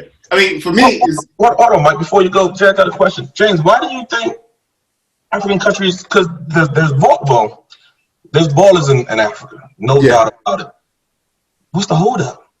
So why can't we get it right? So, country like Liberia, you know, I mean, we know the history of Liberia, and Liberia been to civil war for, you know, we building up again. It is ballers there. You can have the talent, but you still need structure, right? Yeah. So that's what we're missing. Like, coaches that have the structure to develop part of it, because the talent is there. But if you can teach them the right way, even how to rest your body, what to eat, you know, when to rest, there's just those things. That's what's lacking. Yeah, I mean, even more so than that. What happens is, you know, because for a lot of places the infrastructure is not there, and it's so much more lucrative elsewhere, like in Europe and Asia in particular. What happens is, like, I mean, if you think of all the teams, you know, think of the French national team. I was just about to say that. If you look at their origin. But even so then look at the entire French league. Yeah. All like all of those kids that are in the league right now, this is where they're from. Yeah. Right? Like a lot of them were actually, I mean, I think today I just got a notice that this kid from Guinea is moving up to Barca's first team. Like he was playing earlier today. Morbia. Yeah, exactly. Yeah. So the thing is, like, even though the talent, you know, starts in in the African country, the infrastructure is not there. But then, you know, the opportunity, if they go, you know, the family is thinking, well, if I go to England, if I go to Spain or France or Germany, you know, I mean, I'm gonna just get picked up, you know, and something's gonna, like, this is gonna be a lucrative opportunity. So and that would change their whole family. Generations. And you know what? This is what I was actually talking to my son about this that other day, because we were watching the game, and there were 3 Mendy's on the field, right? I think it was like you know what I mean? Like you know how crazy it is, right? Like both the one at Man City and the one at Madrid. Yeah. Like if you look at him from a distance, you would think it's the same person. In the same, right? And then of course you got, but anyway, so then he was like, so what happens is that when the entire family leave, of course they bring their cousin, like, you know, like if I leave, if I get there and I get on my feet or whatever it is, I'm going to bring my brother, my sister, whatever it is. And so then once the club have seen that my son, that there's this kind of talent there, it's automatically like a natural filtering system. Yeah. So then they're just pulling. So like all these guys, even Mbappe, like his younger brother's at PSG right now. You know what I mean? Like it's just a loop. Yeah. So that's what makes it. You know, it makes it difficult. Now, you know, something similar tried to happen with the Brazilian. The Brazilian teams or the Brazilian players, but they have so much pride. Right? Like with Brazil, for instance, like no matter, even like you mentioned, you said Thiago is your favorite player, right? But his brother, I mean, he's playing for Spain, but his brother is playing for Brazil. Playing for Brazil, yeah. You know what I mean? Like, but they were both born in Spain. But he chose, like, you know, and so like even if like now it's so crazy. Like even if you're born in Germany or London or whatever it is, it's more pride as a baller to play for Brazil than you know what I mean, like to play for wherever wherever you're born. And the competition is so crazy. Like I mean, if you think of the amount of players right now, like every time we watch a game, well, so did I'm always telling him, this guy's a baller, yet he's not even invited into the national team, like the invitation in Brazil. You know what I mean? Like he's a baller, but he's not even invited. That's how crazy it is. Look at Spain national team when they were dominating. You know how many players were killing for Spain that couldn't even make their national team? Couldn't even make it to the camp? Because their first 20 players were just that nasty? Legendary. Look, I mean, let's go back to Thiago. Thiago's been dominating and standing out for a long time. Was he ever going to play over Iniesta or Xavi? No. Was he ever going to play over Busquets? No. That level of competition, like I said, it's levels to this, man. There's levels to this.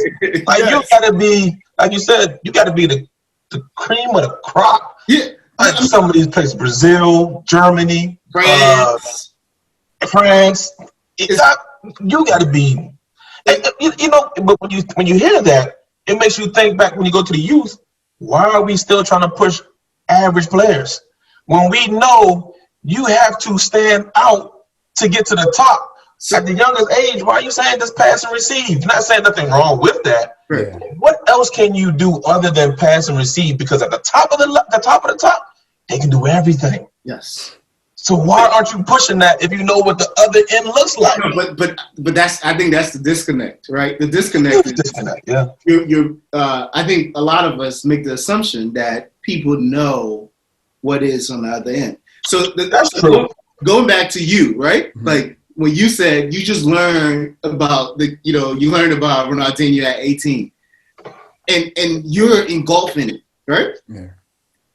If like for me, that's like the craziest thing to even hear, right? Yeah, I would have never thought that. Yeah, exactly. But the reality is like a lot of folks that are in the community right now pushing football, saying they're a football coach, they're a trainer, et cetera, et cetera. Like they're not students of the game, and their goal is not to like they're not looking at what it takes at the top level.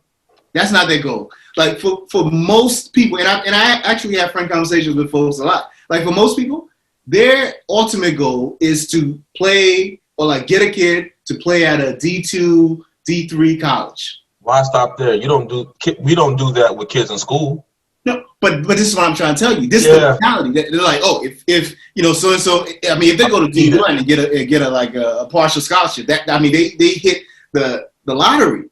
You know what I mean? So that's the part I think a lot of people don't understand. So to your original question, like, what is my lasting? My lasting, I say to everybody, I say all the time, I want 7 at least, right? At least 7 kids from this area, this crop that I touch and the people I know touch, for them to star on the U.S. national team when the U.S. national team wins the World Cup. That's possible. And these players will be international superstars, right? It'll be like the way, when we think of the Brazilian national team. Yeah, national everybody know who they are. Or exactly. Everybody knows, it's not even a question, like, oh yeah. It's just, and they're all friends. Like, that's the other part. Like, when you look at all these teams, like the Brazilian or the French or German or whatever it is, all these guys, like every team has like little clusters. Like 3 of the guys grew up in this same neighborhood. Yeah. The 3, they grew up in this other neighborhood. They were like they used to play against each other, right? And then they etc. So yeah, I mean that's for me. That's what I want my lasting piece to be. And because what I think that would do is that will add it will invigorate the idea of development, right, in the U.S. And you think it will?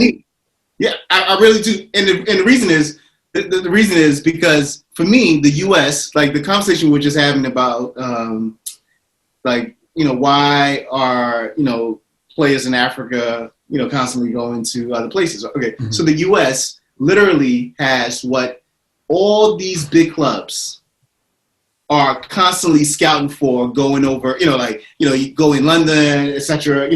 What in the U.S., like in the DMV right now, let's just take the DMV. In the DMV, we have all the Nigerians, we have all the Jamaicans, all the Brazilians, all the El Salvadorians, all the Haitians, the Jamaican. Like, you just go down the list. You're right. Everything you want is here. It's right here, right? But this is just one little place in the U.S. One small pocket. That's true. You know what I mean? So like, my point is, like, there's the what I call generational knowledge, right? Because the thing with the game is, like, football in particular, but it's like that in every game. You always find out, like, the reason the U.S., for instance, is so great in basketball is because, the basketball players are not just players that just learn the game, right? Their great-grandparents can tell if somebody's good or not. Yeah. And they can also predict what the next move is going to be when they're watching the game, right? So I always tell people, I'm like, like the joke I always say is, like, I would take old grandmother from Jamaica or England or France or Nigeria any day, right? Than somebody here who just got some license or whatever it is to tell me about the game. And the reason is because that grandmother, her brother, her dad, her uncle, everybody, she's been taught. Like, from the day she was born, after church on Sundays, everybody go home, have meal, everybody go to the field. Yeah. And then you see all the newspapers, all the news, every game that's played. Like, so you gain this extremely nuanced understanding of the game in a way that it's not just something you just, you understanding the theoretical understanding of it. Mm-hmm. So I agree. Right. So that's the way. So if you apply that to, and so what I'm saying is for football, it's the same thing, right? Once you have, like, all these folks from these different places that have, like, generations, like, this is all they've done, right? So they start training their kids, and then their kids, mix with some of the kids that didn't have that long lineage understanding, but also have some, like, physical gifts and interests, et cetera, et cetera. So then you have this blend. Yeah. And then push this into, because if a kid that may have, like, a basketball understanding, for instance, right? Like, they come from a basketball lineage, but then they're friends. They grow up in the neighborhood with a bunch of Brazilians, a bunch of Salvadorans, Hondurans, Jamaicans, etc. And so they also like football, like soccer. Yeah. Right? So, but this kid has a basketball lineage, and like he can move. That kid would be, and then that kid takes on football, soccer. That kid would probably be an amazing goalie and do things in the goal that we've never seen before. That's true. Do you know what I mean? Like, so like, that's why, for me, I'm bullish on the U.S. because I think, like, all the ingredients are here. Yeah, Mike, like, to touch on that, right? Imagine, like, someone like Russell Westbrook playing soccer, just on like that. That would be crazy. Well, one of the things we got to do, we got to stop pricing us out. Yeah. You know what I mean? I know a lot of kids from the inner city that really want to play soccer. Mm-hmm. They can't afford it. Yep. You know what I mean? Because it's $2,100 at U9. What are you getting for $20? Where are you guys going? You know what I mean? Because they're being priced out. But I think one of the biggest things that we have to do is we have to get not just us, but more like-minded people like us in those positions to make those decisions about what a baller really is. Yeah. Because just beauty's eye in the beholder. Yeah. A lot of people don't know what a real baller looks like. Yeah. You know what I mean? And if you have more people like-minded like us making those decisions or picking out those ballers, then this will happen a lot sooner. So, that kind of goes back to the whole thing about the licenses. Don't really care about the licenses, to be honest. I don't really think because you have an A license, that means listen, there's some people that have A license can't coach my son. You know what I mean? Because you're going to teach them out of the textbook instead of teaching what's here or what's here. Yeah. So I got a quick story for you guys. But once we get into those positions where we that appreciate creative soccer are now picking creative players, the U.S. national team will be better. And then everybody else will start saying, okay, if I want to get my child on the national team, I need him to be like Ronaldinho because that's what they have on the team.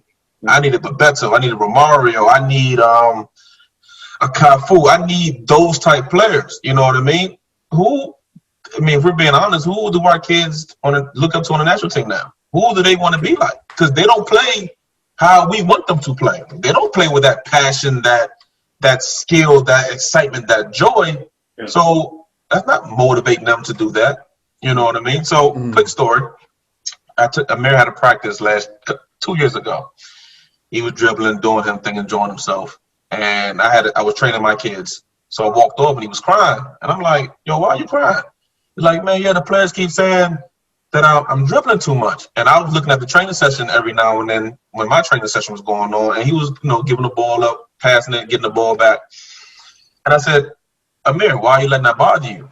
You know what I mean? If the coach don't say nothing to you, you do you. So we had a long conversation. But at the end of the conversation, he is 11 now. So this conversation was like 8 or 9. He's like, so Daddy, do I play what's in my heart? I'm 30-something years old, never thought that. I'm like, Amir, you play what's in your heart. If you feel like passing, pass it. If you feel like dribbling and doing the rainbow, you do it. This is your game. You know what I mean? You're not a professional right now. You're just a kid. Guarantee you, most of those kids that's mad at you for doing what you're doing can't do what you do. So you go play what's in your heart, and we figure the rest out later. Yeah. And that's how for a kid to tell me that, it kind of threw me off a little bit. I'm like, yo, that's how any kid should play, though. Not just him. Anybody who's playing any sport, play what's in your heart, especially when it comes to soccer. Yeah. Play what's in your heart. Don't worry about what if I make a mistake. Don't worry about if I cause a goal. You can do everything right and still cause a goal. You know what I mean? If someone is just faster than you, a goal's given up. But just play what's in your heart. Yeah. As we prepare to wrap up. Already? Hey, this has been fun. I didn't even, it's been an hour and a half. This has been fun. I actually enjoyed it. I just look at the time, too. That's this is dope, man. Yeah, it's great having you, Alex. Oh, man, appreciate you guys getting me on here, man. You guys got to get Jason and Larry and those guys and Cab. Definitely. Cab going to talk to you for hours. So if you get Cab on here, until Cab, we got an hour. That's it. Everyone's going to come. For our final question, though, tell us something that you do differently than other, say, coaches. Or that other coaches disagree with you on. Well, I can't say I do differently because I believe you guys and some of the guys that we're close to all do it the same. I think two things. We allow the kids to discover the game, and then our personality we bring into coaching. You know what I mean? We don't go strictly by the textbook. Look, if we want to play music at our practice or pickup, we're going to play music. If we want, we make it fun for them. Because we're still kids inside. We still play with joy. You know what I mean? We're in our late 30s, but we're kids at heart.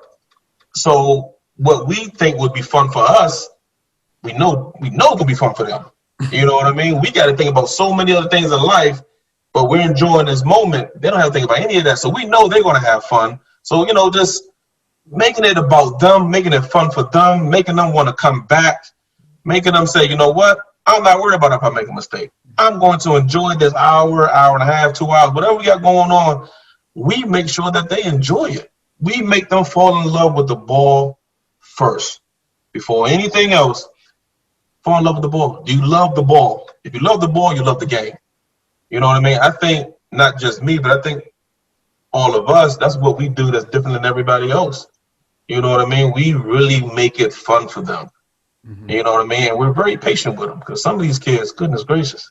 But we know and we understand it's a 10-year project.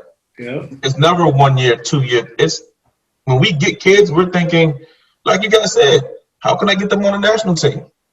You know what I mean? So we take our time and we understand that, and through the ups and downs, we make sure they're enjoying it. We make sure they're enjoying the experience. One of my biggest fears is, so when I went into coaching, before I even got into coaching, I used to reach out to a lot of my friends. And I was like, yo, what did you guys regret the most about your time playing? I didn't play with the ball enough. My coach didn't allow me to do what I want. I was really pigeonholed, and I didn't have as much fun as I wanted. Those three things stick with me when I'm coaching now. We're going to allow you to have fun with the ball. We're going to allow you to make mistakes and not get on you every single time. And we're going to make this enjoyable for you guys. You know what I mean? I think all of us do that. And within that, yes, we're making sure you're working on certain things, but we make it as fun as possible. You know what I mean? I remember, look, Cap is one of my biggest mentors. I remember we did a U23 tournament. We're going to the field, but we're playing reggae music. They looking at us like we're crazy. But this is us. We're not conformed to what they say we have to do. Yeah, y'all go do that. Go ahead, cool. That's what y'all do. We're built differently. You know what I mean? And we're listening to the reggae, we're dancing, but that's how we play. That's our personality. That's how we are amongst each other. You know what I mean? So that's what I think we do. We bring us into the environment and we make it fun for them. We make them want to come back. Nice. Well, it's been a pleasure. How can folks get in touch with you? Any social media handles? Yeah, man. I'm simple. Everything is Ughiovhe, Ughiovhe. You can always catch me on there. Or you can catch me around you guys. You know what I mean? Talking soccer, enjoying it, trying to get back. You'll find me at almost every pickup, playing ball with my little man. So I'm everywhere. So definitely reach out. Cool, man. Nice having you on, Alex. Hey, man, this was fun. Yeah, it was. Man. Hey, when is part 2, by the way? Just throwing it out there. Put y'all under pressure. It should be. When is part 2 next week? Let me know. I'm ready, baby. yeah. I mean, we have so much in the clip to talk about. It's it will be part 6. But no, I mean, everyone you name, right? Just so you know, everyone you name is definitely going to be on. You know, I'll reach out. We'll definitely have them on, and even more folks. You know, we want to really, you know, provide this platform. The whole premise of For Footballers Only is that, you know, we want to provide a platform where we're really engaging people who are passionate about the game, who care about the game, and that includes from players, coaches, even parents, you know, fans, just folks that are just fans about the game. You know, and so sometimes we interview, you know, specific folks, or sometimes we just talk about, you know, a hot topic, like something that's, you know, everyone in the game is talking about. A lot of times, I mean, you know, like we have a lot of conversations internally, especially amongst coaches, that need to be, the general public needs to get, you know, a preview into some of these conversations, because I think it's important, like, you know, like the piece we talked about earlier that you brought up, you said, you know, you went to the practice and the player kicked the ball out, but yet this dad thought this is the best football education his kid has ever received. Now, I don't so much blame the dad, I don't, or the other parents, because this, you know, what this is like what I call information asymmetry, right? So we know this, right? If you don't, but all he knows is literally what he said. Like, this is the best he's seen. And so he doesn't really know, and he doesn't know. And so, you know, when you hear parents telling me or other players' parents that, oh, they're ready to go pro, or they're ready to go, you know, whatever it is, like, they don't really know what it takes, right? Because they've never been they never played at a high level, you know, any of those kind of things. So they don't really understand. So if they see some kid that can juggle with both legs and kick the ball with both legs, oh, he's ready. Like, I mean, this is the next, you know, like, he's doing the things I see on TV, you know? But they don't really have the context. And so I think, like, this platform, we'll want to use it. We want to use it to be educational, to be fun, to be entertaining, to allow folks to tell their stories, because you know, all of those are important. I agree. And really to, you know, engage with the general community. So definitely, everyone you name plus more will definitely be on. I think Coach Talk would be nice, man. Keith's dad would be awesome. We could have him on. Absolutely. Everyone you mentioned in this interview. It's coming. It's coming. I got a question for you, James. You got a kid yet, James? No, not yet. Okay, so for me, was interesting as Amir's getting older. I always thought of myself as the player. I always thought of myself as the coach now. But it's interesting seeing myself on the parent side of it. Yeah. Because I know what it's like to be the coach, sit down, talking to my players, and I see the parents over there talking. They never really know what they're talking about. Yeah. So now I'm taking the mirror to these different environments, and Mike, you can speak with this. Yo, it's interesting being on that parent side, ain't it?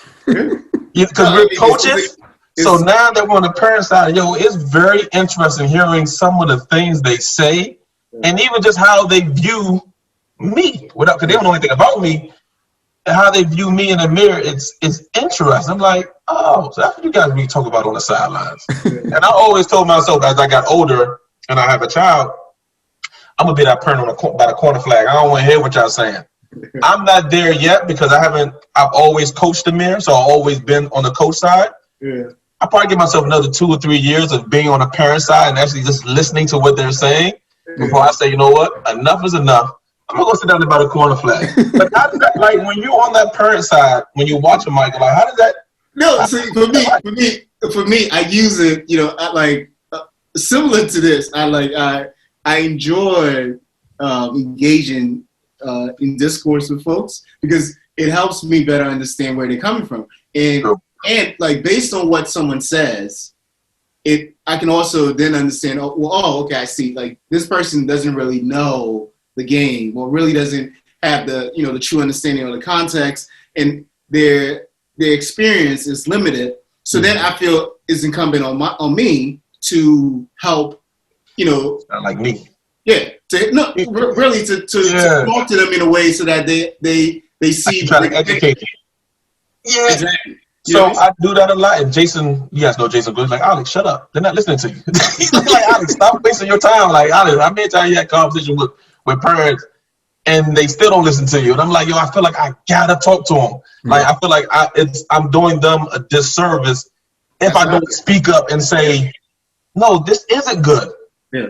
Or if you think this is good, go ask the coach these questions. And if he can't answer them, then you don't really belong there. You know what I mean? So I know how you feel, like I gotta say something. Yeah. You know, so not to try to prove that I know everything, but just let me help educate you on what the other side look like. Because like you said, when people say, your son or Amir is nice, yeah, but I know what the top level of U11 looks like. Yeah.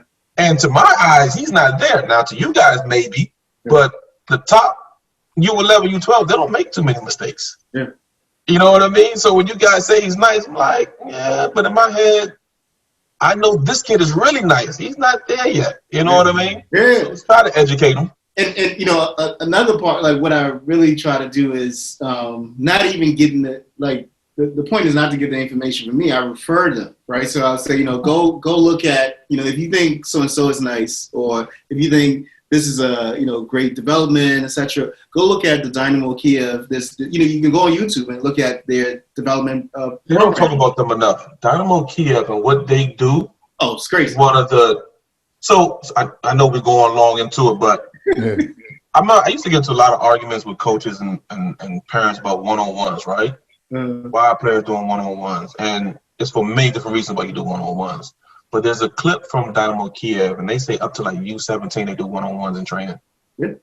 And this is one of the best clubs at developing players. Yep. People don't know that. But I guarantee you, let their coach come tell them, yeah, this is why we're doing 1v1s. Okay, we got to do 1v1s. But now when you and I say we got to do 1v1s at U9, well, why aren't they doing rondos?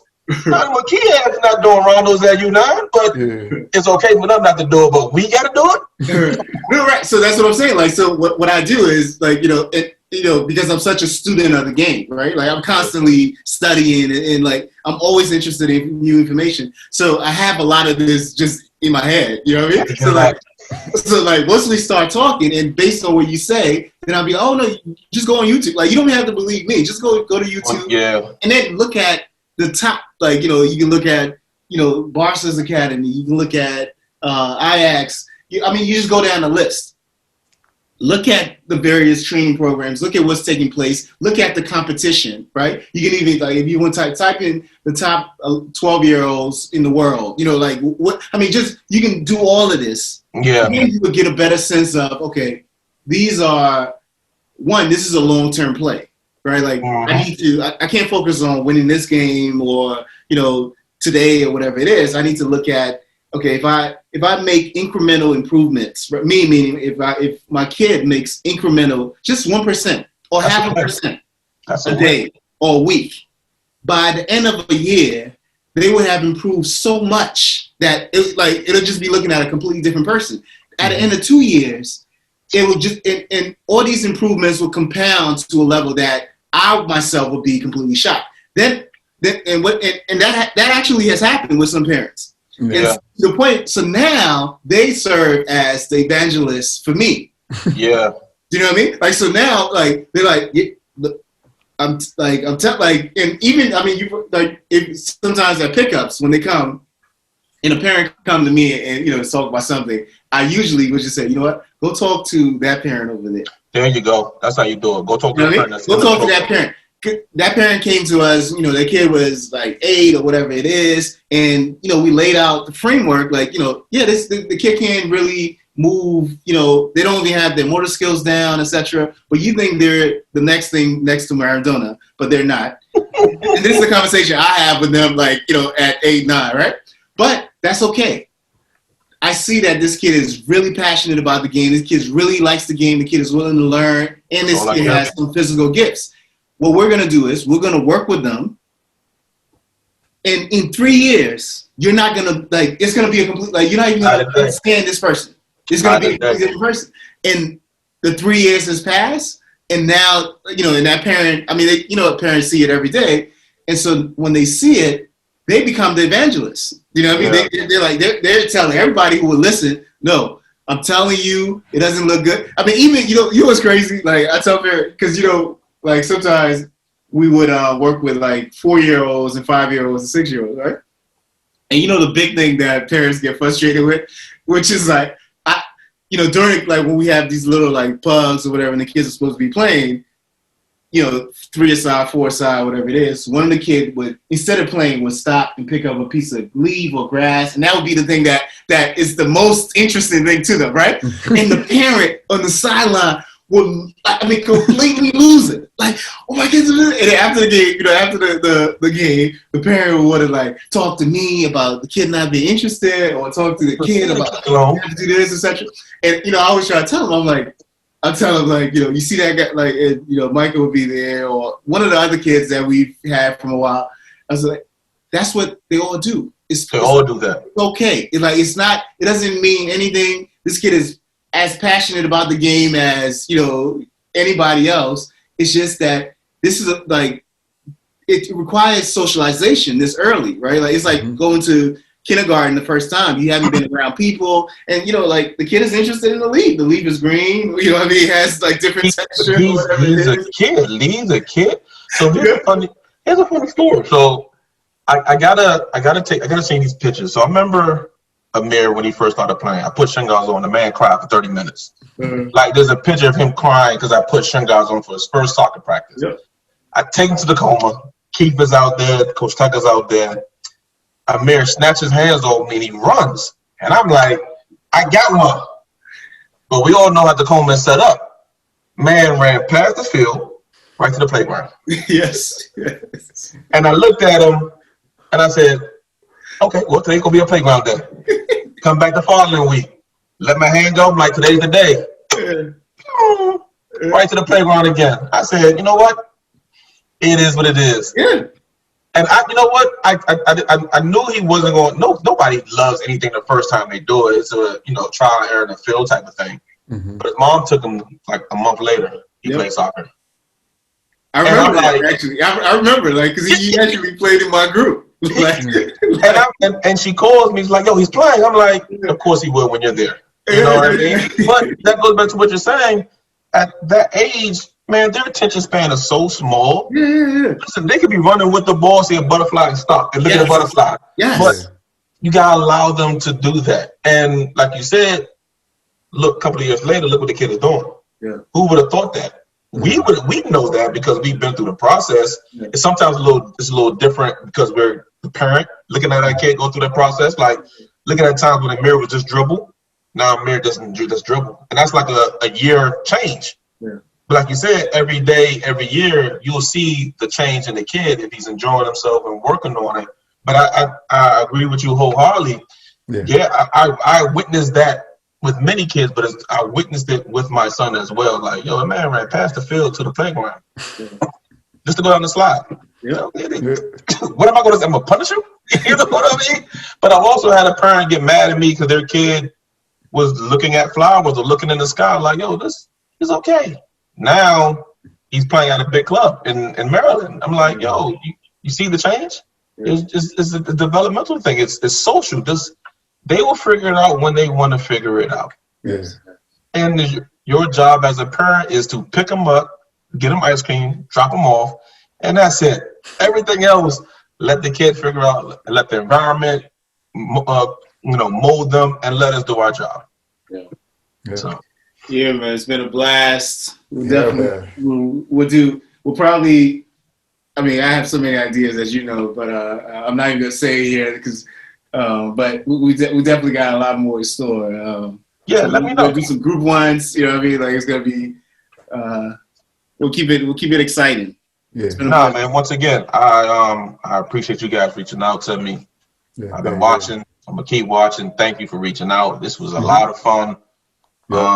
Damn, 2 hours already. It feel like that. You know what I mean? But that's how you know it's good, man. These are the type of conversations we normally have when you're talking to people that care about ball. Like, you know how many times at Howard we'll start talking at 6 at night. Next thing you know, it's 10 o'clock. We sitting on the wall still talking about ball. Yeah. You know, like you're not paying attention to the time, what's going on. Man, you're just enjoying it. You know what I mean? Talking ball with people that's passionate about the game. Yeah. Time will fly. Yes. Yeah. So, thank you guys so much. That's the goal. You know, like we're doing this so when people are listening, they're also learning. You know, you so many stuff you said. I'm sure it's going to teach people understanding of the game. You know, so yeah, that's the goal here. Absolutely, man. This is a great platform. What you guys are doing, and I know what you guys are doing outside of this. So, man, keep up the good work, man. All right, cool, man. Thanks, Alex. You too, man.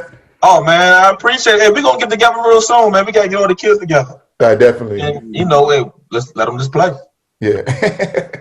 So we'll get together real soon, guys. I appreciate it. Nothing but love. Thank you. All right, you're welcome. Have a good one.